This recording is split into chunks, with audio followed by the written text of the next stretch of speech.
നമുക്കിന്നൊരു മക്രോണിയുടെ recipe try ചെയ്ത് നോക്കാമേ. ഞാൻ ആദ്യം ഒരു പാത്രത്തിൽ വെള്ളം വെച്ചു, അത് കഴിഞ്ഞ് ഇച്ചിരി എണ്ണ ഒഴിച്ചു കൊടുത്തു. അത് ഞാൻ മക്രോണി ഇട്ട് കൊടുക്കുവാണേ.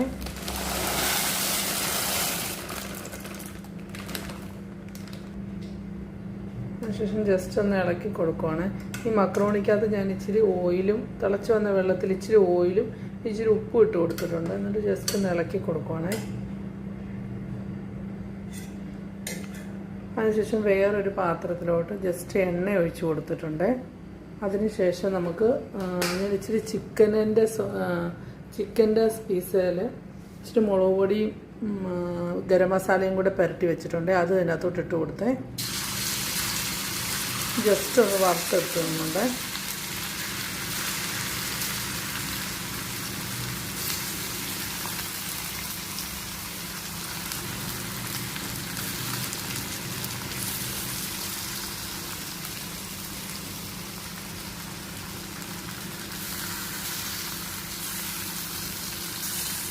ജസ്റ്റ് ഒന്ന് വെയിറ്റ് ചെയ്യണേ.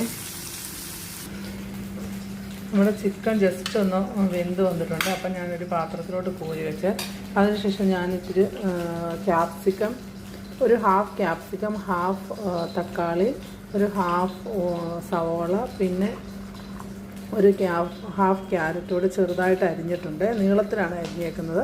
അതിനുശേഷം ചൂടായ മുമ്പേ എണ്ണ എടുത്തില്ലേ, ആ പാത്രത്തിലോട്ട് വീണ്ടും ഇട്ട് കൊടുക്കുവാണ്.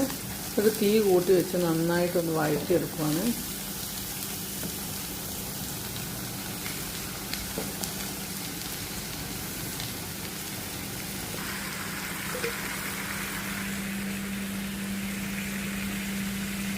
ഇതിനകത്തോട്ട് ഞാൻ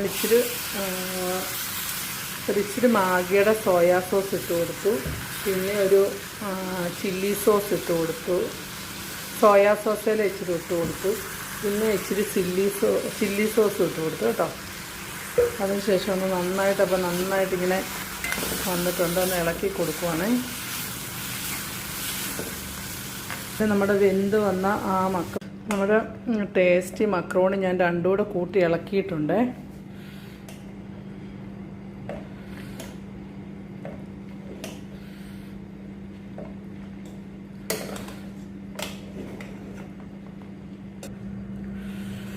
നമ്മുടെ മക്രോണി ഞാനിപ്പോൾ ഒരു പാത്രത്തിലോട്ട് എടുത്തിട്ടുണ്ട്. നല്ല ടേസ്റ്റാണ്. എല്ലാവരും ട്രൈ ചെയ്ത് നോക്കണം.